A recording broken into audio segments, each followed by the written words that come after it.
কিয়ামতের ওই সময় মানুষ পাগলের মতো ছোটাছুটি করবে, বাবা সন্তানকে চিনবে না, সন্তান বাবাকে চিনবে না। সেদিন ভাই ভাইয়ের থেকে পালাবে, বাবা সন্তানের থেকে পালাবে, সন্তান বাবার থেকে পালাবে। এমন মুহূর্তে আল্লাহ রাব্বুল আলামিন একজন মানুষ আল্লাহর আদালতে দাঁড়াবে, ও মাবুদ, মাত্র 2টা নেক আমলের কারণে আমি ধরাশয়ী হয়েছি। আল্লাহ, আপনি আমাকে একটু সুযোগ দেন না। আমার মা আছে, মার কাছে গেলে মা হয়তো বা 2টা নেকি দিবে, আমি মাপ পেয়ে যাবো। আল্লাহ, আমার বাবা আছে, বাবার কাছে গেলে 2টা নেকি দিয়ে দিবে। আল্লাহ, আমি মাপ পেয়ে যাব, একটু আমার সুযোগ দেন। আল্লাহ বলবো, ও বান্দারে, আজকে কেউ কারো দিকে তাকাবে না। তোর মা তোর জন্য কিছু করবে না, তোর বাবা তোর জন্য কিছু করবে না, তোর স্ত্রী তোর জন্য কিছু করবে না, তোর সন্তান তোর জন্য কিচ্ছু করবে না, তোর আত্মীয় স্বজন তোর জন্য কিচ্ছু করবে না। মানুষজন বলবে, আল্লাহ আমার ছাইড়া দেন, আমার মাফ করে দেন। আল্লাহ, 2টা নেক আমল আমার মা আমাকে নিশ্চয় দিবে। আল্লাহ রাব্বুল আলামিন ওই কিয়ামতের ময়দানে যখন মানুষ পাগলের মতো ছোটাছুটি করবে, একবার আইয়ুব নবীর কাছে যাবে, আর একবার আদম নবীর কাছে যাবে, ইব্রাহিম নবীর কাছে যাবে। ও ইব্রাহিম নবী আলাইহিস সালাতু ওয়াস সালাম, আমরা আর সহ্য করতে পারছি না, আল্লাহর কাছে একটু বলেন না, হয় জাহান্নামে দিয়ে দেখ অথবা জান্নাতে দিয়ে দেখ। আল্লাহ রাব্বুল আলামিনকে বলেন না। কোন নবী সেদিন আল্লাহর সামনে দাঁড়ানোর সাহস পাবে না। আমার নবী সিজদা অবনত অবস্থায় থাকবে সেই পুলসিরাতের কিনারায়। আমার নবীকে আল্লাহ বলবে, ও হাবিব, আপনি মাথাটা উঁচু করেন, মাথাটা উঠান। আল্লাহর নবীর কাছে সাহাবীরা, আল্লাহর নবীর কাছে গোটা উম্মতে মুহাম্মাদি যখন গিয়ে বলবে, ইয়া রাসূলুল্লাহ, আর সহ্য হচ্ছে না, মাথার মগজগুলো টকবক টকবক করে ফুটতেছে, জমিনটা তামা তামা হয়ে গেছে, শরীরের রক্তগুলো শুকিয়ে গেছে, ঘামের মধ্যে হাবুডুবু খাচ্ছি, ওগো নবীজি আল্লাহর কাছে একটু বলেন না। আমার নবী আল্লাহকে বলবে, আল্লাহ আমার উম্মতকে তুমি মাফ করে দাও, মাফ করে দাও। আমার আল্লাহ তখন ঘোষণা করবে, ইয়া রাসূলুল্লাহ, ওগো নবীজি, ওগো আমার হাবিব, দুনিয়া অনেক কষ্ট করেছেন, আপনার উম্মতের যাদেরকে পছন্দ হয় তাদেরকে আপনি বের করে নিয়ে যে দল সহকারে জান্নাতে নিয়ে চলে যান। সেদিন সেই মুহূর্ত হবে। কি হবে সেদিন? উপায়, সেদিনের উপায়টা কি হবে? একটু থিঙ্কিং করেন। একটি সূরা আপনাদের সামনে তেলাওয়াত করেছি, যে সূরাটির নাম হচ্ছে সূরা জিলজাল। আজকে এই সূরার আলোকে ইনশাআল্লাহ তাআলা কিছু কথা, কিছু নসিহা, কিছু মুজাকারা আপনাদের সামনে উপস্থাপন হবে। আমরা প্রত্যেকে আমলের নিয়তে বলার, শোনার, আল্লাহ যেন আমাদের তৌফিক দান করেন, আমরা চেষ্টা চালাই। সবাই বলি আমিন।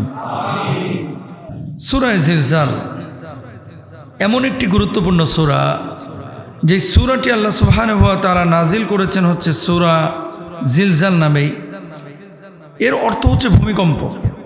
এর অর্থ কি? ভূমিকম্প। কালকেও আপনারা দেখেছেন ভেনেজুয়েলায় একটা বড় ভূমিকম্প আঘাত করেছে, এবং পরপর 2বার। এখন পর্যন্ত লক্ষ লক্ষ মানুষ বিল্ডিংয়ের নিচে পড়ে আছে, জীবন্ত মানুষ, মানে বিল্ডিং যে ধসে পড়েছে, বিল্ডিংয়ের নিচে পড়ে আছে। উদ্ধার করার মতো কোনো লোক পাওয়া যাচ্ছে না, কারণ গোটা দেশটা একটা বড় সড়ো মানে আপনার এই ভূমিকম্পর মুখোমুখি হয়ে ধ্বংসস্তূপে পরিণত হয়েছে। আল্লাহ এই ধরনের আযাব গজব থেকে আমাদেরকে হেফাজত করুন। সবাই বলেন আমিন। তো একটা সূরা আল্লাহ দিয়েছেন, যে সূরাটার নাম হচ্ছে ভূমিকম্প।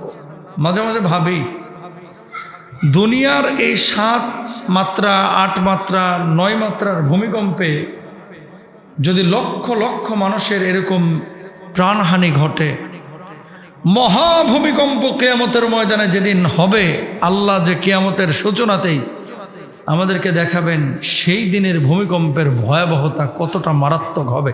জোরে বলেন আল্লাহু আকবার।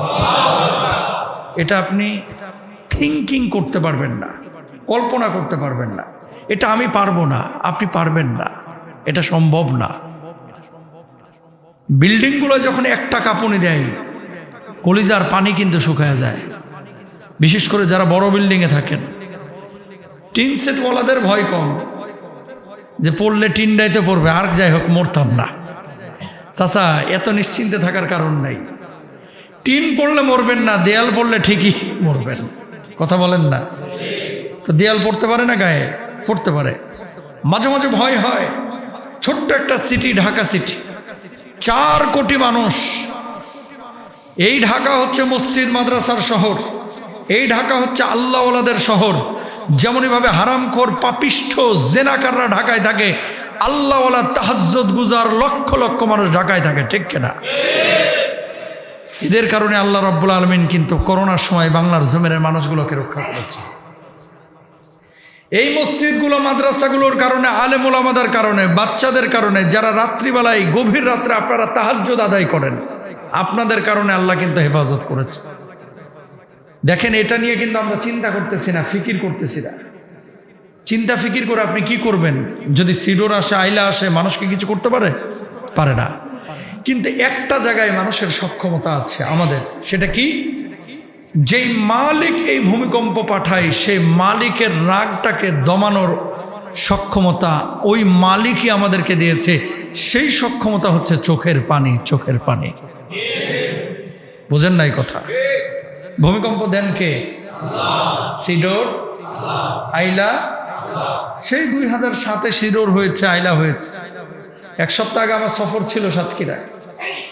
ওখানকার ভয়াবহ প্যানিক এখনো নাকি মুরব্বীদের কাছে আছে। হুজুর মাঝে মাঝে আটকে ওঠে, মানে রাতের বেলায় ঘুমাইছে না, আটকে ওঠে। কেন? একটু বাতাস হলে না জানি সিডোর আসতেছে, একটু বাতাস হলে না জানে আইলা আসতেছে, একটু বাতাস হলে না জানে ভূমিকম্প আসতেছে।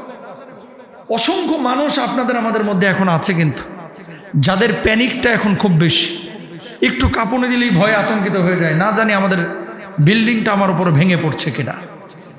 আতঙ্কিত হন আর যাই হন, শুধু সরকারকে ভাবলে হবে না, আমাদের প্রত্যেকটা মুমিন মুসলমানকে ভাবতে হবে, আল্লাহ এই 4 কোটি, গোটা বাংলার জমিনে 18 কোটি 19 কোটি মানুষকে হেফাজত তুমি করতে পারো। মাবুদ, তুমি এরকম ভয়াবহ ভূমিকম্প আমার ঢাকাতে, আমার বাংলার জমিনে দিও না। জোরে বলেন আমিন। কি হবে? হবেটা কি জানেন? এক একটা বিল্ডিংয়ে ঢাকায় এখন এমনও বিল্ডিং আছে, অ্যাপার্টমেন্ট আছে, যেখানে প্রায় 1-1.5 হাজার ফ্যামিলি থাকে। এরকম জোন তৈরি হয়েছে না, বড় বড় মানে অ্যাপার্টমেন্ট এরিয়া। এখন কথা হচ্ছে যে যখন ভূমিকম্প হবে, উদ্ধারটা কে করবে? যদি মানুষ দামে চাপা খেয়ে পড়ে থাকে, আপনার বাচ্চাটার কি অবস্থা হবে? আমার বাচ্চাটার কি হবে? আপনার মেয়েটার কি হবে? আপনার মাটার কি হবে? বলা সহজ, রানা প্লাজার ঘটনাটা একটু মনে করেন। কথা বলেন না কেন? এত তাড়াতাড়ি মানুষ ভুলে গেলেন? দেয়াল পড়ে, বিম পড়ে হাতটা আটকে আছে, বেচারা আকুতি করতেছিল, ভাই আমার হাতটা কেটে তোমরা অন্তত বাইর করো আমার। সেটা পর্যন্ত সক্ষম হয়নি। কত মানুষের এরকম, 1 ফোঁটা পানি, ভাই পানি, একটা ফোঁটা পানি দাও। সেম এই পরিস্থিতি আল্লাহ মুখোমুখি না করুক। ভয়াবহ ভূমিকম্প যদি হয়, বাংলার জমিনের চিত্র হবে। এখন উদ্ধার করবে কে? সরকার পারবে না। আমাদের টেকনোলজি প্রযুক্তি এত নাই, কতগুলো বিল্ডিং, 4 কোটি মানুষকে সামাল দেওয়া এত সহজ না। তাহলে কি করতে হবে? আমরা দুর্বল, আমরা অক্ষম, আমরা শক্তিমত্তা নাই, আমাদের টাকা নাই, প্রযুক্তি নাই, কিন্তু মালিককে চেনার শক্তি আল্লাহ আমাকে দিয়েছে। যে আল্লাহ ভূমিকম্প দেবে, সে আল্লাহর দিকে আমাদের ফিরতে হবে। কথা বলেন ঠিক কিনা? যখন পেটে ভাত নাই, টাকা নাই, পয়সা নাই, খাবার নাই, কিচ্ছু নাই, তখন আমরা কি বলি? হুজুর আমার আল্লাহ আছে, আমার আর কাউরের দরকার নাই। এখন ভূমিকম্প নিয়ে আমাদের অবস্থাটা হচ্ছে সেই, আমাদের অবস্থা হচ্ছে সেই জায়গায়। আমরা জানি সরকার পারবে না, কোনো সরকারই পারবে না। 4 কোটি মানুষের এত বড় ঢাকা সিটি, এটাকে সামাল দেওয়া সম্ভব না। কয়টা বিল্ডিং এর প্রযুক্তি আপনি কিনবেন? যখন বার্গারের মতো, রানা প্লাজার মতো এরকম আল্লাহ না করুক পড়বে, তখন দেখবেন আপন ভাই ভাইকে উদ্ধার করার ক্ষমতা হারায় ফেলবে। তাহলে বাঁচার উপায়টা কি? বাঁচার উপায়টা হচ্ছে, যেই মালিক ভূমিকম্প দিচ্ছে, সেই মালিকের সাথে একটা সম্পর্ক তৈরি করা, ঠিক না? এই মালিকের সাথে সম্পর্ক তৈরি করার জন্য যা কিছু হালাল সেগুলোকে বাস্তবায়ন করা, যা কিছু হারাম সেগুলোকে দূরে ঠেলে দেওয়া। হারাম জিন্দেগি আল্লাহ রাব্বুল আলামিনের ক্রোধ তৈরি করে। আল্লাহ রাব্বুল আলামিন বান্দাদের উপরে রহমের নজরে তাকান না। আল্লাহ রাব্বুল আলামিন বান্দাদের ব্যাপারে পবিত্র কোরআনুল কারীমের মধ্যে কি বলছে খেয়াল করেন।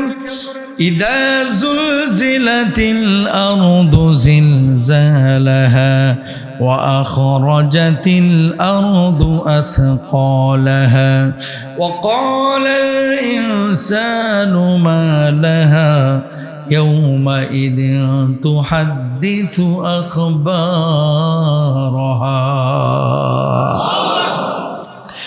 রাব্বুল আলামিন বললেন, এবং যখন পৃথিবী তার ভর সমূহ বের করে দিবে, মানুষ বলবে হায় হায় কি হলো। পৃথিবী যখন প্রবল কম্পনে প্রকম্পিত হবে, ইযা যুলজিলাতিল আরদু জিলজালাহা, মহাভূমিকম্প যখন তৈরি হয়ে যাবে, জমিন তার ভেতরের সমস্ত সম্পদগুলো বের করে দিবে, মানুষ বলবে হায় হায় কি হলো কি হলো। ইয়াউমাইযিন তুহাদ্দিসু আখবারহা, সেদিন সমস্ত মাটিগুলো আপনার আমার ব্যাপারে সাক্ষী দেবে, আল্লাহর সামনে দাঁড়িয়ে যাবে। জোরে বলেন আল্লাহু আকবার। ও কলিজার টুকরা ভাইরা আমার, দুনিয়ার জিন্দগির একটা দুইটা ঝাঁকুনেই যদি আমাদের কলিজার পানি শুকায় ফেলে, কিয়ামতের ময়দানে যে ভূমিকম্পটা হবে, যেই ভূমিকম্প 7 মাত্রার 8 মাত্রার 10 মাত্রার না, ওই ভূমিকম্প অনবরত পৃথিবীটা কাঁপতে থাকবে আর জমিনগুলো মড় মড় মড়মড় করে ফাটতে থাকবে। জোরে বলেন আল্লাহু আকবার। জমিনগুলো ফাটতে থাকবে ফাটতে থাকবে। এই জমিনের একটা অংশ আর একটা অংশের থেকে আলাদা হয়ে যাবে, বড় বড় খাদ তৈরি হবে, গভীর তৈরি হবে, গভীরতা তৈরি হয়ে যাবে। আর জমিনের নিচে সোনার যে খনি আছে, গ্যাসের যে খনি আছে, কয়লার খনি আছে, লোহার খনি আছে, আল্লাহ রাব্বুল আলামিন এই জমিনের উপরে সেই খনিগুলোকে তুলে দিবেন। জোরে বলেন সুবহানাল্লাহ। বুঝছেন? সোনা এটা মানুষ বানায় না আল্লাহ। সোনা আসে কোত্থেকে? আর মাটির নিচ থেকে। কোথা থেকে? জোরে বলেন কোথা থেকে? পৃথিবীর সবচেয়ে বেশি স্বর্ণ মধ্যপ্রাচ্যের চাইতেও বেশি আফ্রিকায়। কোথায়? আফ্রিকায়। মক্কায় তো সোনার খনি আবিষ্কার হয়েছে। এই সোনার খনি থেকে সোনা তুলে ওরা যদি বেচা শুরু করে, আগামী কয়েকশো বছর বসে খাইতে পারবে। আল্লাহু আকবার বলেন। আল্লাহ নিয়ামত দেনও আবার ছিনাও নেন। কিয়ামতের আগে আফ্রিকায় এই যে এখন দেখেন না, আলামত পাচ্ছেন না, গোটা স্বর্ণের বাজার। দুবাই একটা মার্কেট আছে, দেরা মার্কেট, এখানে সোনা বেচা হয় কেজি হিসাবে। কিসের ভরি? কি হিসাবে? কেজি। গোটা বিশ্বের স্বর্ণের যে চালান, যে বাণিজ্য, যে ক্রাইম, সবগুলো হয় সুইজারল্যান্ড আর এই দুবাইয়ে। এই যে দেরা মার্কেট, সোনাগুলো তুলে কারা? গুগলে দেখেন, এগুলো শেখার আছে। সোনাগুলো তুলে হচ্ছে ওই ঘানার মানুষ, কারা তুলে? উগান্ডার মানুষ, কারা তুলে? তানজানিয়ার মানুষ, কারা তুলে? আফ্রিকার একেবারে নাঙ্গা ছেলে পেলে, যারা খাইতে পারে না, জামা কাপড় নাই, সারাদিন খালি গায়ে থাকে, গরুর ভুঁড়ি খায়, কাঁচা, দেখছেন না? কাঁচা মাছ খায়। মানে মানব সভ্যতার সাথে তাদের কোনো সম্পর্ক নাই। এই যে হুমরা সুমরা এই লিডাররা, মধ্যপ্রাচ্য বলেন, ইউরোপের বলেন, আমেরিকার বলেন, এরা ওদেরকে খাটায় খনি থেকে স্বর্ণ তোলায়। তোলার পরে এরা অবৈধ পথে ওই সোনাগুলো নিয়ে এসে কোথায় নিয়ে আসে? দুবাই নিয়ে আসে, সুইজারল্যান্ডে নিয়ে যায়। খেয়াল করেন, যে আবাদ করলো, যে তুললো, কত লক্ষ লক্ষ মানুষ, হাজার হাজার মানুষ কিন্তু এই খনিতে গিয়ে ঢুকার বাইরে হইতে পারে না, মারা যায়। কথা বুঝছেন? আমি একটা ডকুমেন্টারি দেখলাম, তো ওই যে চালনি দিয়ে, ছাকনা দিয়ে পানিতে আপনার ছেকে যদি 2 মুন মাটি, খনির মাটি যদি ছাকে, 1 গ্রাম 2 গ্রাম নাকি সোনা পাওয়া যায়। তাহলে কি পরিমাণ মেহনত করে। আর এই গোটা স্বর্ণ নিয়ে এসে বিশ্ব বাণিজ্য, বিশ্বকে লিড করতেছে দুবাই, সুইজারল্যান্ড, এরা মিডল ইস্টের, ওরা আফ্রিকা, এই পশ্চিমা বিশ্বের ওরা। কথা বলেন ঠিক কেনা? আমি কেন বললাম এই কথাটা? এই পৃথিবীর যে সোনার অধিকাংশ পার্টগুলো আমরা দেখি, এগুলো কিন্তু এশিয়ার দেশ থেকে যাচ্ছে না, আফ্রিকা থেকে আসতেছে, নাহলে মধ্যপ্রাচ্য থেকে আসছে।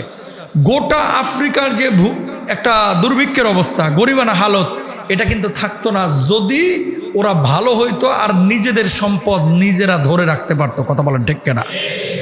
আমার বাংলাদেশে যেমন এভাবে খাবার আছে, সম্পদ আছে, গ্যাস আছে, আমার বাংলাদেশে কয়লা আছে, আমাদের খনিজ সম্পদ যে পরিমাণ আল্লাহ দিয়েছে, যদি লিডাররা ভালো হইতো, আমরা যদি ভালো হইতাম, এই বাংলার জমিনও দুবাই, সৌদি আরব হইতে সময় লাগতো না। কথা বলেন ঠিক কেনা? আমরা ভালো না, কারা ভালো না? কথা বলেন না। আর আমরা ভালো না, শুধু লিডারদের দোষ দিয়ে ভালো, মানে দোষ দিয়ে লাভ নাই। আমরা ভালো না। আপনি জানেন না যে ওটা যায় চুরি করবে, তো ওরা পাঠাইছেন কেন? কথা বলে না। আপনি জানেন না যে এই লোকটাকে দিলে, বুঝে আসে না যে ঋণ খেলাপি। পৃথিবীর বুকে 2টা আমল আছে যেটা অজামিনযোগ্য অপরাধ। খেয়াল করেন, কয়টা? যেটা আল্লাহর নবী জানাজা পড়ে নাই, এই ঋণ খেলাপি কি করে নাই? জানাজা পড়ে নাই। আপনি খেয়াল করেন, ব্যাংক থেকে লোন নিয়েছেন, লোন নিয়ে আপনি পরিশোধ করতে পারেন নাই। একটা হচ্ছে পারেন নাই, আর আরেকটা হচ্ছে ইচ্ছে করে রাষ্ট্রীয় সম্পদ পাচার করে দিয়েছেন, এখন নিজে ব্যাংকে বলতেছেন আমি ফকির হয়ে গেছি। উদ্দেশ্য প্রণোদিতভাবে যদি জনগণের হক, মানুষের হক, ব্যাংকের হক, রাষ্ট্রের হক কেউ যদি মারে, ও যত বড় হাজি হোক, যত বড় বক্তা হোক, যত বড় খতিব হোক, যত বড় লিডার হোক, আল্লাহর কসম কিয়ামতের ময়দানে আমার নবী বলছে আল্লাহ ওরে মাফ করবে না। নাউজুবিল্লাহ বলেন, জোরে বলেন নাউজুবিল্লাহ। কেন মাফ করবে না? কারণ হচ্ছে আল্লাহ সেই গুনাহগুলো মাফ করে যেটা আল্লাহর হকের সাথে জড়িত। কার হকের সাথে? আল্লাহর হকের সাথে। যেমন আপনি নামাজ পড়েন না, আজকে জুমার নামাজ কোনো কারণে পড়েন নাই, এটা আমার সাথে আপনার দায়িত্ব না, জিম্মাদারি না, এটা আল্লাহ বুঝবে। এখন আল্লাহ যদি মাফ করে দেয় যে যা মাফ করে দিলাম, আপনি তওবা করছেন, কিচ্ছু ব্যাপার না, এটা আল্লাহ চাইলে মাফ করে দিতে পারেন। ভুলে মদ খেয়ে ফেলছেন, আল্লাহ চাইলে মাফ করতে পারেন। জেনা করে ফেলেছেন, আল্লাহ চাইলে মাফ করতে পারে।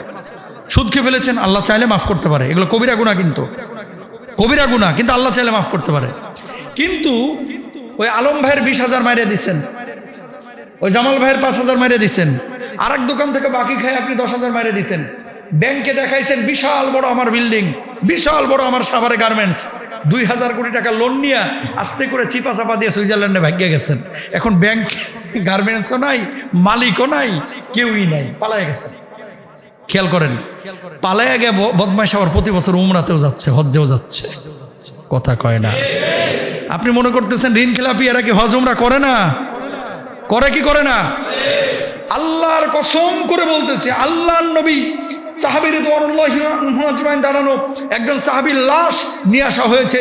ইয়া রাসূলুল্লাহ, এই সাহাবীর জানাজার নামাজ আপনি পড়ায় দেন। আল্লাহর নবী বললেন না, ওর জানাজার নামাজ আমি পড়াবো না।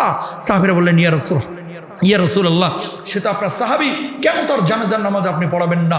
আল্লাহর নবী জবাব দিলেন, ঋণ পরিশোধের তৌফিক ছিল, সক্ষমতা ছিল, সে করে নাই, এই জন্য আমি নবী তার জানাজার নামাজ পড়াবো না। জোরে বলেন আল্লাহু আকবার। তাহলে কিয়ামতের ময়দানে কি হবে? প্রিয় ভাইরা আমার, খেয়াল করেন, কিয়ামতের ময়দানে আল্লাহ রাব্বুল আলামিন এই মানুষগুলোকে, ঋণ খেলাপিদেরকে, হক যারা মারছে, ভাইয়ের সম্পদ যারা মেরে দিয়েছে, বোনের সম্পদ যারা মেরে দিয়েছে, আত্মীয় স্বজনের সম্পদ মারছে, বন্ধুর টাকা মেরে দিয়েছে, বিদেশ নিবে বলে দালালের খপ্পরে পড়েছিল, ওই দালাল টাকা মেরে খাইছে। কিয়ামতের ময়দানে আল্লাহ রাব্বুল আলামিন ওই দালালকে ধরবে, ওই লিডারকে ধরবে, ওই হুজুরকে ধরবে, ওই হক নষ্টকারী ব্যক্তিকে ধরবে। আমার বান্দার মুখের লুকমা কেড়ে খেয়ে নিয়েছিলি, তার হালের বলদ বিক্রি করা টাকা মেরে দিয়েছিলি, বাড়ির ভিটা বিক্রি করা মেরে দিয়েছিলি, ও বান্দা আজকে ওই পাওনাগুলো তারা মিটিয়ে দে। এবার ওই ব্যক্তি বলবে, আল্লাহ আজকে তো কোনো টাকা নাই, পয়সা নাই, আজকে ব্যাংক ব্যালেন্স নাই, চেক নাই, সোনা নাই, জমি নাই, আমি কোথা থেকে দেবো গো মাহবুদ? কোনো উপায় নাই। আল্লাহ তুমি মাফ করে দাও, আমার মাফ করে দাও।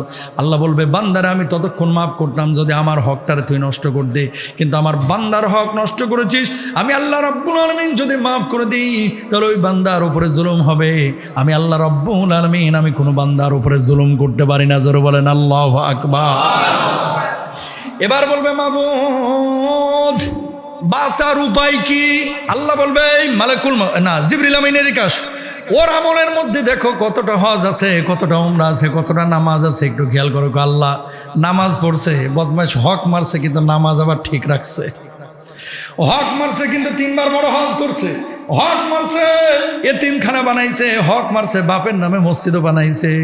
আল্লাহ এখন কি করতাম? জিবরিল আমিনকে আল্লাহ রাব্বুল আলামিন বলবে, ওই যে পাওনাদারদের পাওনাগুলো ওর সওয়াব কাইটে কাইটে এবার বুঝায় দাও। এরপরে দেখা যাবে ওই ঋণগ্রস্ত ব্যক্তির, ঋণ খেলাফি ব্যক্তির আমল নামা যেখানে ছিল 10 কেজি, এখন হয়ে যাবে 1.5 কেজি। ফেরেশতারা বলবে, আল্লাহ এই ব্যক্তির এখন কি করব? আল্লাহ বলবে, তাড়াতাড়ি শিকলের মধ্যে বাঁধো, আর বাইন্দা এটারে ফুটবলের মতো গড়াইতে গড়াইতে জাহান্নামের মধ্যে নিক্ষেপ করো। জোরে বলেন নাউযুবিল্লাহ। বুঝছেন? এই গুনাহ কিন্তু আল্লাহ মাফ করবে না, কিন্তু এই গুনাহ করতেছে কি করে না? কম না বেশি?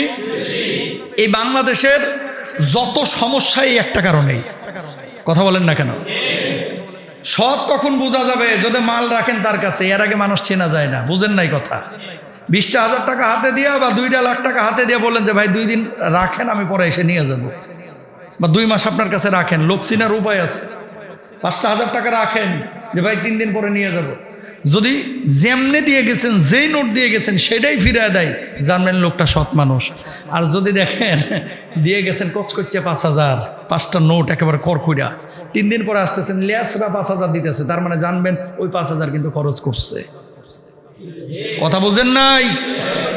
হক নষ্ট করার গুনাহ আল্লাহ ক্ষমা করবে না, যত বড় হাজি হোক। তাহলে এখন বলেন, সমাজের মধ্যে এমন মানুষ যারা চিন্তা করছে হক মেরেছে কি হয়েছে, একটা বড় মসজিদ বানায় দেব, এতিমখানা বানায় দেব, একটা বিশাল কওমি মাদ্রাসা বানায় দেব, 7,000 পোলাপান পড়বে। ওইদিকে জমি চুরি করে, আরেক দিকে মসজিদ বানায়। ও জমি চুরি করতেছে আর মসজিদ দিয়ে মূলত জমিদারে ঠেকা দিতেছে। কথা কয় না? আছে না বাংলাদেশে? রাস্তা দখল করার, সরকারি জমি দখল করার প্রথম থিওরি হচ্ছে এখানে একটা ছোট্ট করে মসজিদ বানায় দেবে টাকে। কথা বুঝেন নাই? আজকে যদি ওমর থাকতো রাদিয়াল্লাহু আনহু, এই সমস্ত বদমাশ যারা মসজিদগুলোকে এভাবে জমি দখল করার জন্য বানায়, নেতৃত্ব দেওয়ার জন্য বানায়, এগুলোর কল্লা উড়াইয়া দিত। কথা বলেন ঠিক কেনা? সরকারি জায়গা দখল করে মসজিদ বানাইতে আপনারা বলছে কেনা? কোথায় পাইছেন এগুলো ভণ্ডামি? কোথায় পেয়েছেন? সরকারি জায়গা দখল করে মসজিদ বানানো জায়েজ নাই। কথা বুঝতে পেরেছেন? আরেকজনের জমি বেচবে না, জোর করে আপনি বেচাইতেছেন। কেন বেচবি না? আর ওখানে দেখা যাচ্ছে 1 বিঘা জায়গা দখল করে আপনি একটা মসজিদ বানায় দিচ্ছেন। না, অবৈধ জায়গায়, অক্ষকৃত জায়গা ছাড়া মসজিদ এভাবে বানানো যায় না। তবে হ্যাঁ, আপনি নামাজ পড়তেছেন, জায়েজ আছে। বুঝেন নাই? নামাজের রক্ত হয়ে গেছে, জায়গা পাচ্ছেন না, আপনি এক জায়গায় যায় নামাজ বিছে নামাজ পড়ে নেবেন। গোটা জমিনটাই আল্লাহ রাব্বুল আলামিন মসজিদ বানাইছে, কিন্তু জমি দখল করে এইভাবে মসজিদ বানানো জায়েজ নাই। গ্রামগঞ্জে যখনই দেখবেন যে একটা হাটে মাঠে, খেয়াল করেন, এই কথা কিন্তু কোনো হুজুর আলোচনা করে না, এগুলো আলোচনা দরকার।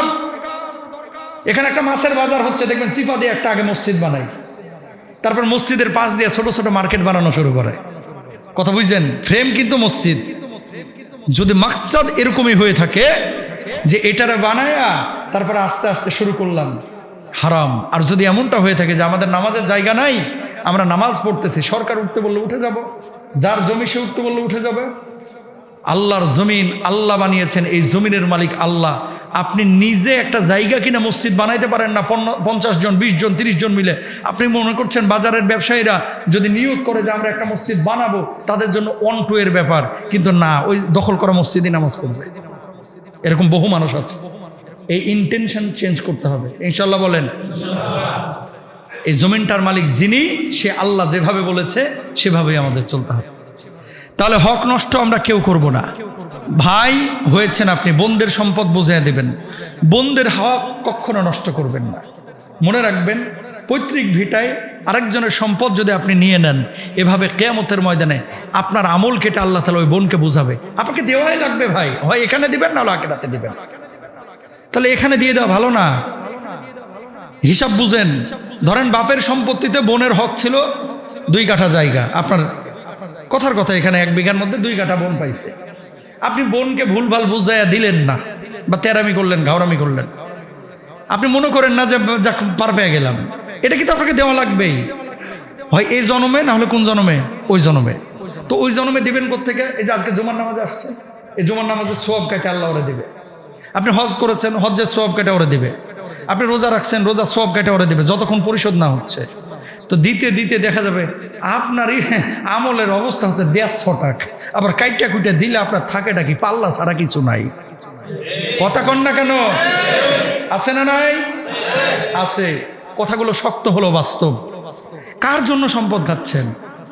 আপনি যে সম্পদটা রেখে যাচ্ছেন, ধরেন বোনের সম্পদ দিলেন না, বারাক ভাইয়ের সম্পদ দিলেন না, কালকে তো মারা যাবেন। আপনার এই সম্পদ খাবে আপনার ছেলে পেলে, ওরা খাবে এখানে হাঁস, আপনি খাবেন কবরে বাঁশ। ঠিক না? তো আর একজনের বাস আমি খামুকা, এইটা তো পাগলও বুঝে না? তাহলে যার হক তার কাছে বুঝিয়ে দিতে হবে, এটা হচ্ছে ইসলাম। এটা কি ইসলাম? এই গুনার কিন্তু মাফ নাই। আবারও বলি, জেনা, মদ, গাঁজা, হ্যাঁ, যত পাপ আছে, সুদ, ঘুষ, আল্লাহ চাইলে মাফ করে দিতে পারেন, কিন্তু বান্দার হক মারছে, আল্লাহ ভাই এটা মাফ করবে না। এখানে পাওয়ার আছে, রিক্সা ভাড়া 20 টাকা, ওখানে যে রিক্সাওয়ালাকে ভাড়াই দিলেন না।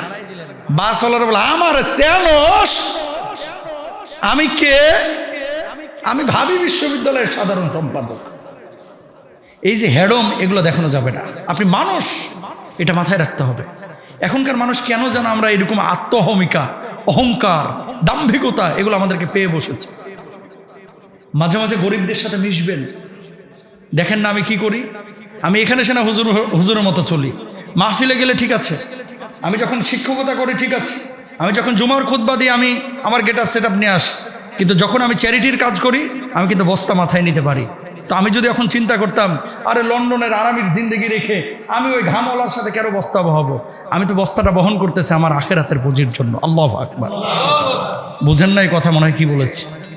আলহামদুলিল্লাহ আপনাদের দোয়ায় রাহমানি ফাউন্ডেশন আমি সরকারি নিবন্ধন পেয়েছি, আলহামদুলিল্লাহ বলেন। রাহমানি ফাউন্ডেশনের চেয়ারম্যান এটা আমি নিজেই। এতদিন কাজ হয়েছে মানে নিজের থেকে, আর এখন গভর্নমেন্ট স্বীকৃত নিবন্ধন আমি পেয়েছি। আমার টার্গেট আগামী 2 বছর অন্তত 5 লক্ষ বেকারের কর্মসংস্থান তৈরি করা, ইনশাল্লাহ বলেন। অলরেডি প্রায় 200-250 মানুষ হয়ে গেছে, আলহামদুলিল্লাহ বলেন। যারা কিচ্ছু করতো না তাদের আমি উদ্যোগ নিয়ে আলহামদুলিল্লাহ কর্মসংস্থান তৈরি করে দিচ্ছি। একটা ফান্ড দিচ্ছি যে তুমি এটা নিয়ে কিছু করো। আমি নিজে প্রোডাক্ট কিনে দিই, ঢাকায় ডাকে নিয়ে আসি। আতর সুরমা বেচতে পারে, দুধ ডিম বিক্রি করতে পারে, কাপড় বেচতে পারে, সেলাই মেশিনের কাজ করে। আমি ঢাকায় নিয়ে যাই, নিয়ে যাওয়ার পরে আমি নিজে গিয়ে ওর বস্তা মাথায় তুলে নিই, আমি তার সেলাই মেশিন মাথায় নিয়ে নিই, আমি তার দুধ ডিম মাথায় নিয়ে নিই। আমি দেখি না ওখানে কে এসেছে, আমি ওখানে হুজুর, আমি রাহমানি না মুস্তাফিজ, এগুলো আমি দেখি না। নিজেকে জাহির করার জন্য বলতেছি না। এই ট্যাবুটা ভাঙেন। আমিত্ব বলতে কোনো কিছু নাই। আমি তোমার মতোই মানুষ, পার্থক্য একটাই, আল্লাহ তোমাকে ওখানে রেখেছে, আমাকে এখানে রেখেছে। কথা বলেন না কেন? এগুলো খেয়াল রাখতে হবে, আর এগুলো রাখা যাবে না। সাধারণ মানুষের সাথে মিশেন, কারণ ওই রিক্সাওয়ালাটা মারা যাওয়ার পরে তার শরীরটা যেমন পোকায় খাবে, ঠিক আপনার আমার শরীরটা ওই পোকাতেই খাবে। ওর পেটের মধ্যে যেমন ময়লা আছে, আমার পেটের মধ্যে সেই ময়লায় আছে। এত হেডাম দেখেন কেন? হেডামের কিচ্ছু নাই। আপনি মানুষ, সেও মানুষ। মানুষকে এইভাবে আপন করে নেন, আল্লাহ আপনার থেকে খেদমত নেবে। আমার দুঃখ লাগে অনেক আলেম ওলামাকেও এই ভূত চাপে বসছে। বুঝেন নাই কথা? সব সময় আতর সুরমা লাগায়, একবারে কোট টোট লাগায়, আহা হুজুরের কাছে যাওয়াই যায় না, ভিড়াই যায় না। কেন এরকম হবে কেন? আমার নবী কখনো কখনো উটে চড়েছেন, কখনো কখনো আবার উট নিজেও টেনেছেন। সুবহানাল্লাহ বলেন। আমার নবী সমাজে যেমন বিচার কার্য পরিচালনা করেছেন, আমার নবী কিন্তু বোঝাও বহন করে দিয়েছেন। আমার নবী যেমন নেতৃত্ব দিয়েছেন, মসজিদে ইমামতি করেছেন, আমার নবী সমাজে গিয়ে খেটে খাওয়া মানুষ, ঘর্মাক্ত মানুষ, একবার শ্রমিক শ্রেণীর মানুষের সাথে মিশে গেছেন। কোনো অহংকার তাকাব্বুরি ছিল না। আমার ওমরকে দেখে যখন সফরে গিয়েছেন, রাষ্ট্রীয় সফরে নতুন দেশে ঢুকলেন, ঢোকার পরে ওই দেশের রাষ্ট্রনায়করা তাকায় রয়েছেন যে কোথায় উমর, মানে কি এমন আচরণ, এমন চালচলন যে উমরের গেটআপ সেটআপ দেখে বোঝার কায়দাই নাই যে এটা উমর নাকি উমরের খাদেম। তো উমরকে জিজ্ঞেস করছে উমর কোথায়, রাষ্ট্রনায়ক, অর্ধজাহানের রাষ্ট্রনায়ক উমরটা কোথায়? তো উমর রাদিয়াল্লাহু তাআলা মুচকে হাসতেছেন যে উমরকে জিজ্ঞায় উমর কোথায়, তার মানে উমর ঠিক জায়গাতে আছে। উমর হ্যাডম দেখায় নাই, উমর সাধারণ মানুষের সাথে মিশে গেছে। আমরা যতদিন পর্যন্ত আপনাদের মতো সাধারণ মানুষের সাথে মিশতে না পারবো, কাঁধে কাঁধ মিলিয়ে কাজ করতে না পারবো, যতদিন পর্যন্ত এই মার দেওয়া পাঞ্জাবির ভাঁজ ভাঙতে না পারবো, ততদিন পর্যন্ত দিনের বৃহৎ কাজ আল্লাহ তাআলা আমাদের থেকে নিবেন না। দুনিয়া কি শুধুই মসজিদ মাদ্রাসা? কথা বলেন না, বুঝেন নাই? এখন কোনো হুজুর বা আলেম আমরা যদি মনে করি যে মসজিদটাই গোটা দুনিয়া, ওর ইমামতি করার যোগ্যতাই নাই। কথা বলেন না কেন? কোন হুজুর যদি মনে করে মাদ্রাসাটাই হচ্ছে গোটা পৃথিবী, ও হুজুর হওয়ার যোগ্যতা নাই। আপনাকে ভাবতে হবে রিক্সাওয়ালা নিয়ে, আপনাকে ভাবতে হবে উম্মাকে নিয়ে। ওয়ান উম্মা কনসেপ্ট, আমরা এক নবীর উম্মত, আমাদের আল্লাহ এক, আমাদের কোরআন এক, আমাদের নবী এক। সুতরাং আলেম ওলামা চতুর্মুখী কাজ করবে, তারা সমাজের মানুষের সাথে এইভাবে মিশে যাবে। আল্লাহু আকবার। এই দরদ যতদিন পর্যন্ত আমাদের লিডারদের, আমাদের আলেমদের ছিল, ততদিন পর্যন্ত আল্লাহ তাআলা দ্বীনের বিজয় দিছে। আর যখন আমরা ঘরে ঢুকে গেছি, আমার বড় কষ্ট লাগে ভাই যখন কেউ বলে আলহামদুলিল্লাহ আমি খুব ভালো আছি, খাচ্ছি, দাচ্ছি, ঘুমাচ্ছি। ভাই শুধু খাওয়া দাওয়া ঘুমানো এটার জন্য আল্লাহ আপনারে পাঠান নাই, তাহলে ওই পশুর জীবন আর আপনার জীবনে আমার জীবনে কোনো পার্থক্য থাকে না। আপনি দিনের জন্য কি করলেন, আপনি মানুষের জন্য কি করলেন, আপনি মারা যাওয়ার পরে আমার আল্লাহর জন্য কি রেখে গেলেন, এটা হচ্ছে জীবনের উদ্দেশ্য। জীবনের মাকসাদ শুধু খাওয়া ঘুমানো আর পড়া না। তো খাই তো কুকুরও, খাই তো গরু ছাগল, গরুর কাজ কি? খাও ঘুমাও আর হাগো। বুঝেন নাই? খাও ঘুমাও আর হাগো, আর কোনো কাজ আছে? আর কোনো কাজ নাই। তো আপনার জীবনের উদ্দেশ্য যদি এটা হয় যে খাচ্ছি দাচ্ছি ঘুমাচ্ছি হাগামোতা করতেছি, তাহলে ওর সাথে আপনার আমার পার্থক্য কোথায় রইল? না, আল্লাহ এই জন্যই আপনাকে আশরাফুল মাখলুকাত বানাইছে। যে কথাগুলো বলতেছি ভাই, এগুলো কেতাবের কথা না, এগুলো রিয়েলিটি, এগুলো বাস্তবতা। যদি ফিল করেন দুনিয়া আখিরাতে সফল হবেন, যদি ফিল না করেন ধরা খাবেন আপনিও। এগুলো সবাই আপনাকে বলবে না। আপনাকে যে কথাগুলো বলতেছে খুব বুঝে শুনে বলতেছে। আপনি মনে করেন না এমনি এমনি রহমান সাহেব লন্ডন ছেড়ে চলে এসেছে, এটা কিন্তু মোটেও মনে করেন না। কেন এসেছি, চাকচিক্যর জীবন কেন ছাড়লাম? আমার আল্লাহকে পাওয়ার জন্য। যে এটা জীবন না যে আমি খাচ্ছি দাচ্ছি ঘুমাচ্ছি এরপরে মরে যাব, এটা জীবন না ভাই, এটা জীবন না। জীবন হচ্ছে সেটা আপনি খাবেন, আপনি খাওয়াবেন, আপনি ঘুমাচ্ছেন, আপনি ঘুমানোর জন্য আরেকজনের ব্যবস্থা করে দিবেন, আপনি নিজে কাজ করছেন আরেকজন মানুষের কাজের ব্যবস্থা করবেন, আপনি নিজে নামাজ পড়ছেন আরেকজন মানুষের নামাজের ব্যবস্থা করে দিবেন, একজন মানুষ আপনি রোজা রাখছেন আরেকজন মানুষের ইফতারের ব্যবস্থা আপনি করে দিবেন, আপনি নিজে সুস্থ আছেন আরেকজন অসুস্থকে সুস্থ করার চেষ্টা করবেন। এটার নাম জীবন। জীবন ঠিক কেনা? কিসের জীবন? একটা ভুল মেসেজ আমাদের সমাজে। আমি তো ভালোই আছি, তা আপনি ভালো আছেন, আপনার ভাই যে খারাপ আছে, কোনো ফিকির আছে? আপনার কোনো ফিকির আছে? আপনার লইয়া বিবৃত রহিতে আসে নাই কেহ অবনী পড়ে, সকলের তরে সকলে মোরা, প্রত্যেকেই মোরা পরের তরে। সুবহানাল্লাহ বলেন। এই জন্য আমার নবী কি বলছেন খেয়াল করেন, আহাব্বুন নাস ইলাল্লাহি মাইয়ানফাহুম লিন-নাস, মানুষের মধ্যে সর্বোত্তম মানুষ সেই আল্লাহর কাছে প্রিয় যে ব্যক্তি মানুষের উপকারে কাজ করে। জোরে বলেন সুবহানাল্লাহ। একজন মানুষ নামাজ পড়ে না, আপনার ন্যূনতম যদি এই আকীদা চিন্তা না থাকে, আরে আমার ভাইটা জাহান্নামে যাবে, আমার বাড়ির পাশে বাড়ি, তার আমি একটু নামাজের দাওয়াত দিতে পারলাম না, যদি এই টেন্ডেন্সি না থাকে, আপনিও এখনো দিন বুঝেন নাই, ইসলাম বুঝেন নাই। এই জন্য আল্লাহ বলছে কি, আকিমুস সালাহ, নামাজ কায়েম করো, নিজে পড়ো অন্যকে নিয়ে পড়ো। সুবহানাল্লাহ। কষ্ট পাইলেন? এগুলো রিয়েলিটি, এগুলো ওয়াজ না, এগুলো বাস্তবতা। বুঝতে হবে আপনাকে যে কোথায় যাচ্ছি, কি ছিল আমাদের মাকসাদ, আর কোথায় যাচ্ছি আমরা। আল্লাহ রহম করুক, আমিন বলেন। তো যখন কিয়ামতের ময়দানে ভয়াবহ ভূমিকম্প শুরু হবে, আল্লাহ রাব্বুল আলামিন এই সম্পদগুলোকে এই দুনিয়ার জিন্দেগির মানুষের সামনে তুলে ধরবেন।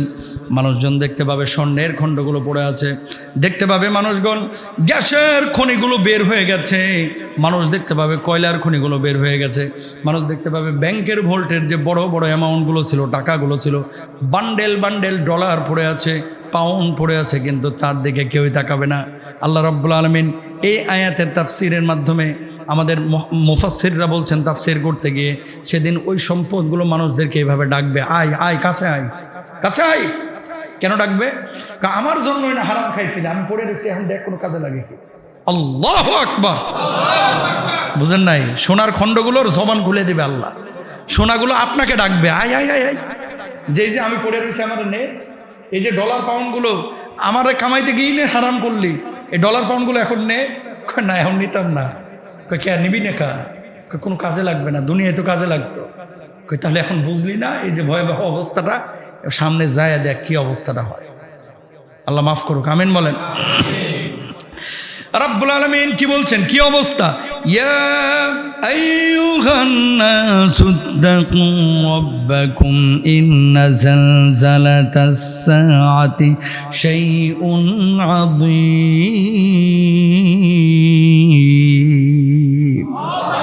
হে মানুষ, ভয় করো তোমাদের প্রতিপালককে, কিয়ামতের প্রকম্পন এক ভয়ঙ্কর ব্যাপার। يوم ترونها تذهل كل مرضعة عما أرضعت وتضع كل ذات حمل حملها وترى الناس سكارى وما هم بسكارى ওয়ালাকিন আযাবাল্লাহ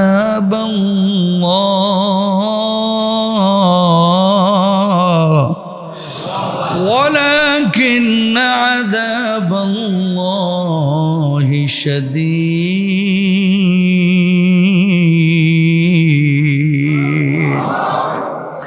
সেদিন আল্লাহ রাব্বুল আলামিন কি বলছেন?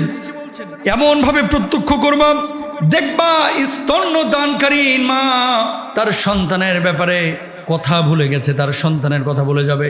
কোন মা যদি পেটের মধ্যে বাচ্চা ধারণ করত, ওই মা সন্তান গর্ভপাত করে ফেলবে, নিজ দিয়ে সন্তান বের হয়ে যাবে, সে টেরও পাবে না। আর দুনিয়ার একজন মানুষ আর একজনের দিকে তাকাইবে, দেখবে সমস্ত মানুষগুলো পাগলের মতো ঘোরাঘুরি করছে, বিকারগ্রস্তের মতো ঘোরাঘুরি করছে, কেউ কারো কোনো উপকারে আসবে না। আল্লাহ রাব্বুল আলামিন সেদিন মানুষের জন্য আল্লাহর শাস্তি কঠিন করে উপস্থাপন করবেন। জোরে বলেন আল্লাহু আকবার। কয়টা কাইফিয়ত? মা ছোট বাচ্চা যখন মায়ের কোলে থাকে, সহজে মা কিন্তু এই বাচ্চার কথা ভুলে না, তার খাওয়া, তার ঘুম। কিন্তু স্কুলে যখন যায় মাঝে মাঝে মা ভুলে কোথায় আছে, খেলুকর মতো, কিন্তু বাচ্চার কথা ভুলে না। কতটা ভয়াবহ অবস্থা! ভূমিকম্প দেখলে মা তার সন্তানের কথা ভুলে যায়। আল্লাহু আকবার। সিজার করা ছাড়া পেটের বাচ্চা বাইর হয় না। আর আমার আল্লাহ বলছে ওই ভূমিকম্পের সময় ভয়ে এমনি বাচ্চা বাইর করে ফেলবে। আল্লাহু আকবার। কি ভয়াবহ কথা আমার আল্লাহ বলছে, কি মারাত্মক শাস্তির কথা আমার আল্লাহ বলেছে। একটু ইমাজিন করতে পারেন, কল্পনা করতে পারেন? মানুষ পাগলের মতো ছোটাছুটি করবে, বাবা সন্তানকে চিনবে না, সন্তান বাবাকে চিনবে না। আল্লাহ রাব্বুল আলামিন এমন মুহূর্তে, কিয়ামতের ওই সময়, ইয়াউমা ইয়াফিরুল মারউ মিন আখিহি ওয়া উম্মিহি ওয়া আবিহি ওয়া সাহিবাতিহি ওয়া বানি লিকুল্লি ইমরিইন মিনহুম ইয়াউমা ইদিন শা'নুন ইউগনি। মানুষ সেদিন ভাই ভাইয়ের থেকে পালাবে, বাবা সন্তানের থেকে পালাবে, সন্তান বাবার থেকে পালাবে। এমন মুহূর্তে আল্লাহ রাব্বুল আলামিন একজন মানুষ আল্লাহর আদালতে দাঁড়াবে, ও মাবুদ, মাত্র 2টা নেক আমলের কারণে আমি ধরাশয়ী হয়েছি। আল্লাহ, আপনি আমাকে একটু সুযোগ দেন না। আমার মা আছে, মার কাছে গেলে মা হয়তো বা 2টা নেকি দিবে, আমি মাপ পেয়ে যাবো। আল্লাহ, আমার বাবা আছে, বাবার কাছে গেলে 2টা নেকি দিয়ে দিবে, আল্লাহ আমি মাপ পেয়ে যাব, একটু আমার সুযোগ দেন। আল্লাহ বলবো, ও বান্দারে, আজকে কেউ কারো দিকে তাকাবে না, তোর মা তোর জন্য কিছু করবে না, তোর বাবা তোর জন্য কিছু করবে না, তোর স্ত্রী তোর জন্য কিছু করবে না, তোর সন্তান তোর জন্য কিচ্ছু করবে না, তোর আত্মীয় স্বজন তোর জন্য কিচ্ছু করবে না। মানুষজন বলবে, আল্লাহ আমার ছাইড়া দেন, আমার মাফ করে দেন। আল্লাহ, 2টা নেক আমল আমার মা আমাকে নিশ্চয় দিবে। আল্লাহ রাব্বুল আলামিন ওই কিয়ামতের ময়দানে যখন মানুষ পাগলের মতো ছোটাছুটি করবে, একবার আইয়ুব নবীর কাছে যাবে, আর একবার আদম নবীর কাছে যাবে, ইব্রাহিম নবীর কাছে যাবে। ও ইব্রাহিম নবী আলাইহিস সালাতু ওয়াস সালাম, আমরা আর সহ্য করতে পারছি না, আল্লাহর কাছে একটু বলেন না, হয় জাহান্নামে দিয়ে দেখ অথবা জান্নাতে দিয়ে দেখ। আল্লাহ রাব্বুল আলামিনকে বলেন না। কোন নবী সেদিন আল্লাহর সামনে দাঁড়ানোর সাহস পাবে না। আমার নবী সিজদা অবনত অবস্থায় থাকবে সেই পুলসিরাতের কিনারায়।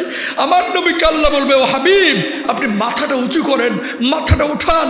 আল্লাহর নবীর কাছে সাহাবীরা, আল্লাহর নবীর কাছে গোটা উম্মতে মুহাম্মাদি যখন গিয়ে বলবে, ইয়া রাসূলুল্লাহ, আর সহ্য হচ্ছে না, মাথার মগজগুলো টকবক টকবক করে ফুটতেছে, জমিনটা তামা তামা হয়ে গেছে, শরীরের রক্তগুলো শুকিয়ে গেছে, ঘামের মধ্যে হাবুডুবু খাচ্ছি, ওগো নবীজি আল্লাহর কাছে একটু বলেন না। আমার নবী আল্লাহকে বলবে, আল্লাহ আমার উম্মতকে তুমি মাফ করে দাও, মাফ করে দাও। আমার আল্লাহ তখন ঘোষণা করবে, ইয়া রাসূলুল্লাহ, ওগো নবীজি, ওগো আমার হাবিব, দুনিয়া অনেক কষ্ট করেছেন, আপনার উম্মতের যাদেরকে পছন্দ হয় তাদেরকে আপনি বের করে নিয়ে যে দল সহকারে জান্নাতে নিয়ে চলে যান। সেদিন সেই মুহূর্ত হবে। কিন্তু মা, এই সন্তান মায়ের কাছে যাবে দৌড়ায়, নবীজির শাফায়াতের আগে মায়ের কাছে যাবে, মা 2টা নেক আমলের কারণে আমি ধরাশয়ী হয়ে গেছি। এমন অনেক ঘটনা ঘটবে কিয়ামতের ময়দানে। মা সেদিন জবাব দেবে সন্তানকে, এই সন্তান, দুনিয়ার জিন্দেগিতে 20টা বছর না রান্না করে খাওয়াইলাম, জীবনটার বাজি রেখে তোরে দুনিয়ার মুখ দেখাইলাম, সারা জীবনের সব শখ আহ্লাদ তোর জন্য বিসর্জন দিলাম, আজকে 2টা নেক আমল চাচ্ছিস রে বাজান। আমি নিজেই বিপদে আছি যে আমার কি হয়, আমি মা তোমারে 2টা নেকি দিতে পারবো না। আল্লাহ কি হবে সেদিন উপায়? সেদিনের উপায়টা কি হবে? একটু থিঙ্কিং করেন। বহুত ব্যস্ত আপনারা, বহুত ব্যস্ত, আমরা এত ব্যস্ত, নামাজটা পড়ার সময় পায় না, এত ব্যস্ত, হালাল জীবনযাপনের চেষ্টা করি না, এত ব্যস্ত, মানুষকে আঘাত করে কথা বলাটা ছাড়ি না, এত ব্যস্ত। এই ব্যস্ততা একদিন শেষ হয়ে যাবে, শেষ হয়ে যাবে। গত এই 8 বছরে 1 বছর ছাড়া এই কাতারেরই তো মনে হয় দেখলাম 10-15 জন মারা গেল। এই কাতারের কথা বলেন না কেন? এই যে এই কাতারে বসছে, গত 8 বছরে এই কাতারেরই মনে হয় 10-15 জন মারা গেল, এই দুই কাতার মিলে। আমার তো এখনো ভাসে যে এখানে বসতো চেয়ার নিয়ে, চোখে ভাসে। কত চাচা নিয়মিত মুসল্লি ছিল, চলে গেল। একদিন তো আপনিও আমি অতীত হয়ে যাব। একটু কল্পনা করেন তো, যে চাচারা চলে গেছে, উনি চলে যাওয়ার পরে ওনার বাড়িঘর কি ধ্বংস হয়ে গেছে? একটু জোরে বলেন, ধ্বংস হয়ে গেছে? উনি চলে যাওয়ার পরে ওনার বাল বাচ্চা আহাল পরিবার সব কি মারা গেছে? উনি চলে যাওয়ার পরে এই গোটা আশুলিয়া জামগড়া এটা কি ধ্বংস হয়েছে? পৃথিবী কিন্তু সব কাজ আপন গতিতেই চলছে, মাঝখানে শুধু মুরব্বি নাই। দুনিয়া কিন্তু দুনিয়ার গতিতেই চলছে। আপনিও চলে যাবেন, আমিও চলে যাব, সব কিছু তার আপন গতিতেই চলবে। 3 দিন 4 দিন 5 দিন আপনাকে মানুষ মনে রাখবে, এরপরে কিন্তু ভাই কেউ আপনাকে আর মনে রাখবে না, কেউ না। অহংকার কেন করব বলেন? কেন মানুষের সাথে এই যে হুমকি ধামকি পাওয়ার, এগুলো দেখে লাভটা কি? অনেক লিডারের পার্লামেন্টে আলোচনা শুনে মানুষ থরথর করে কাঁপছে, নিথর দেহে সে মানুষগুলো আজকে কবরে শুয়ে আছে। কথা বলেন না? আল্লাহু আকবার। এটাই তো দুনিয়া। জীবন পরিবর্তন করার জন্য 1000টা ওয়াজ দরকার নাই, কিছু জিনিস একটু কলিজায় সেভ করে নিয়ে যায়। মোবাইলে তো অনেক কিছু সেভ আছে, আমি যে কথাগুলো বলি একটু কলিজায় সেভ করে নিয়ে যান। আমি অত বড় আলেম না, জ্ঞানী গুণী না, কিন্তু কথাগুলো ভিতর থেকেই বলি। আমি চাই আমার মুসল্লিরা যেন আমরা একসাথে জান্নাতে যাইতে পারি, ইনশাল্লাহ বলেন। আল্লাহ যেন আমাদেরকে একসাথে জান্নাতে কবুল করেন, বলেন আমিন। তো নামাজটা পড়া দরকার আছে না? ইনশাল্লাহ পড়বেন তো সবাই নামাজ? হালাল খাবেন তো সবাই? সবাই খাবেন? দেখি সাহস আছে কার? হাতটা তুলেন দেখি। লিল্লাহে তাকবীর, তাকবীর। আল্লাহ কবুল করুন। আল্লাহ যারা হাত তুলছে সবগুলোর আপনি হজ করান, আমিন বলেন। আল্লাহ বারবার কাবায় যাওয়ার তৌফিক দান করেন। আল্লাহ হালাল জীবনযাপনের তৌফিক দান করেন। আল্লাহ এদের আহাল পরিবারের বারাকা দান করেন, বিপদ আপদ থেকে হেফাজত করেন। আল্লাহ শান্তির জীবন দান করেন, ছেলে মেয়েদেরকে বড় নেককার মুত্তাকি পরেজগার বানায় দেন। এর চেয়ে বড় দোয়া আছে আর নাই। তাহলে কি করতে হবে? যেই সম্পদের জন্য ছুটছি, এই সম্পদ আমাকে ডাকবে, কিন্তু সেদিন কোনো অনুভূতি থাকবে না। সেদিন কি বলবে মানুষ? ওয়াকালাল ইনসানু মা লাহা। একজন আর একজনের চোখের দিকে তাকাইবে আর বলবে, ভাইরে ভাই কি হইল, এইসব কি হচ্ছে? ভূমিকম্প হইল, ভূমিকম্প হওয়ার পরে নিচ থেকে সব সম্পদ আকাশে উপরে উঠে গেল। আজকে কেউ সোনার দিকে তাকাচ্ছে না, কেউ ডলারের দিকে, কেউ পাউন্ডের দিকে তাকাচ্ছে না। কি হলো? ক্বালাল ইনসানু মা লাহা ইয়াউমাইযিন তুহাদ্দিসু আখবারাহা বিআন্না রাব্বাকা আওহা লাহা। আল্লাহ রাব্বুল আলামিন মানুষগুলোকে যখন একত্রিত করবেন, মানুষজন বলবে, আল্লাহ মাবুদ গো, তো সহ্য হচ্ছে না, হয় জাহান্নামে দিয়ে দেন অথবা জান্নাতে দিয়ে দেন। জিবরিল আমিনকে আল্লাহ রাব্বুল আলামিন ডাক দিবেন, তোমার টিম নিয়ে আসো, ওর আমল নামাগুলো বের করো, তার আমল নামা তার সামনে হাজির করো। আল্লাহ রাব্বুল আলামিন যখন বান্দার সামনে আমল নামাগুলো পেশ করবেন, বান্দার প্রথম কথা তখন এমন হবে, ও মাবুদ, এই কাজটা আমি জীবনেও করি নাই, এটা ভুল লেখছে। নাউজুবিল্লাহ বলেন। প্রথম কথা কি? আমি জীবনেও করি নাই। আমি এ কাজ করতে পারি? আমি এ কাজ করতে পারি না, ও ভুল লেখছে।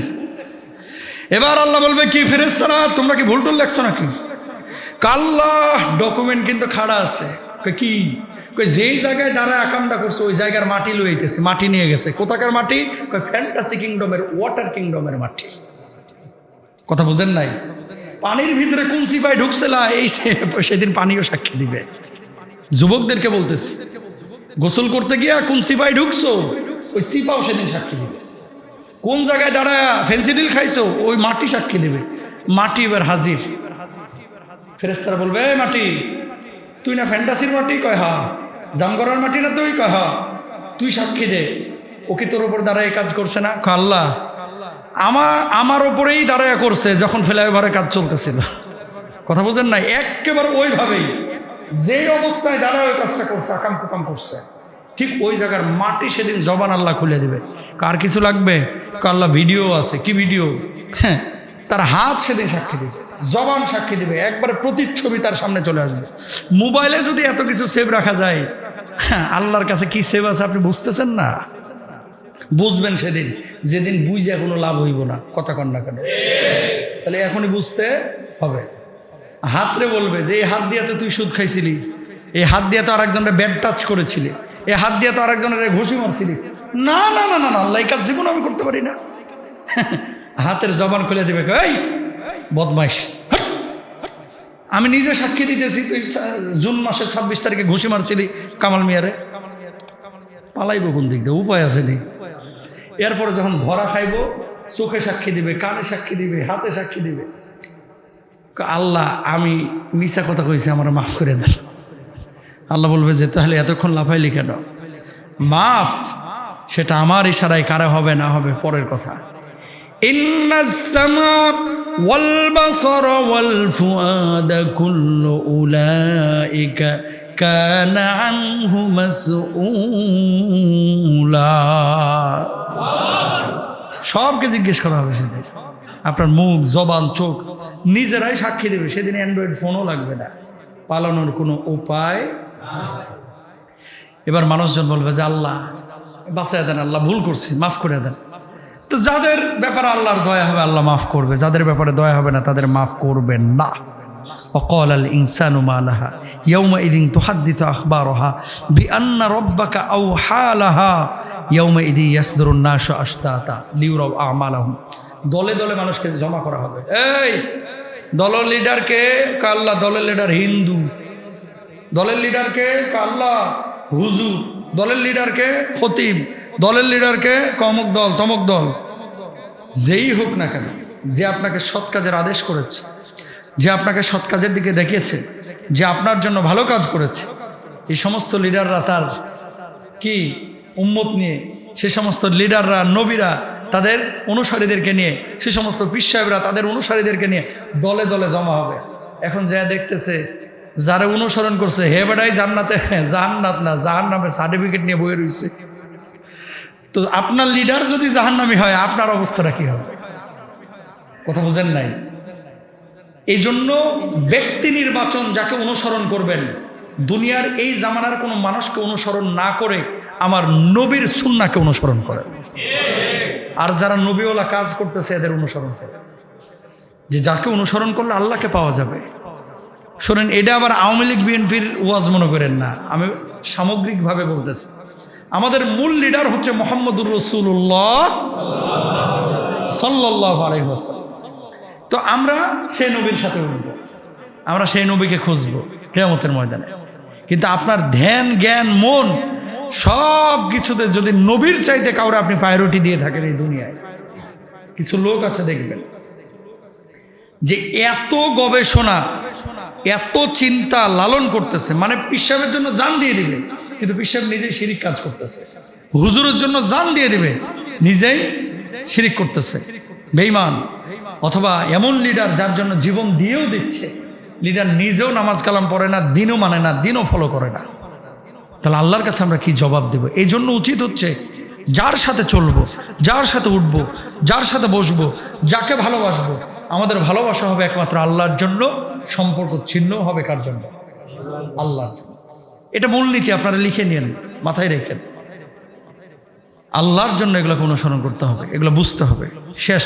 তাহলে আল্লাহ কি বলছেন? দলে দলে সেদিন একত্রিত করা হবে, মানুষকে ডেকে নিয়ে আসা হবে। তারপরে কি করবে? ফামাইয়া আমাল মিসকালা যাররাতিন খায়রান ইয়ারা ওয়া মাইয়া আমাল মিসকালা যাররাতিন শাররান ইয়ারা। ছোট ভালো কাজও যদি করেন এটাও দেখতে পাবেন, ছোট খারাপ কাজও যদি করেন সেটাও সেদিন দেখতে পাবেন।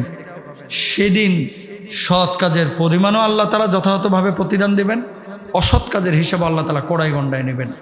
ইন্না বাতশা রাব্বিকা লাশাদীদ। আল্লাহর পাকড়াও কিন্তু বড় কঠিন। আমার কলিজার টুকরা ভাইয়েরা, আমার মহব্বতের মানুষেরা, এই জন্য আমাদেরকে সব সময় খেয়াল রাখতে হবে, সবাই আমরা মারা যাব, দুনিয়া শেষ, আখেরাতটাই হচ্ছে চূড়ান্ত, যার শুরু আছে কোনো শেষ নাই। আমরা এই যে আলোচনাগুলো, এখান থেকে মূল মেসেজটা হচ্ছে দুনিয়ার জিন্দেগিটাকে প্রায়োরিটি কম দিয়ে আখেরাতের জিন্দেগিটাকে বেশি প্রায়োরিটি আমরা এখন থেকে দেব। সবাই জোরে বলি ইনশাআল্লাহ। আমার নবীর চাইতে বেশি আমি কাউকে ভালোবাসবো না, আমার আল্লাহর চাইতে বেশি কাউকে ভালোবাসবো না। আমার নবীর জন্য, আমার আল্লাহর জন্য যা দরকার আমি তাই করব, ঠিক আছে ইনশাআল্লাহ। আমার নবীর সুন্নাহ মোতাবেক জীবনযাপন করার চেষ্টা করব। হালাল খাবো, হারামের ধারে কাছেও যাব না। যতদিন জীবিত আছি কারো হক নষ্ট করব না, নেশা পানি খাবো না, ধরবো না, জুয়া এগুলো করব না, খেলবো না। আমরা উল্টাপাল্টা কোনো পাপের কাজে নিমজ্জিত হব না। আল্লাহ তাআলা আমাদের সবাইকে বুঝে বুঝে আমল করার তৌফিক দান করুন। সবাই বলেন আমিন।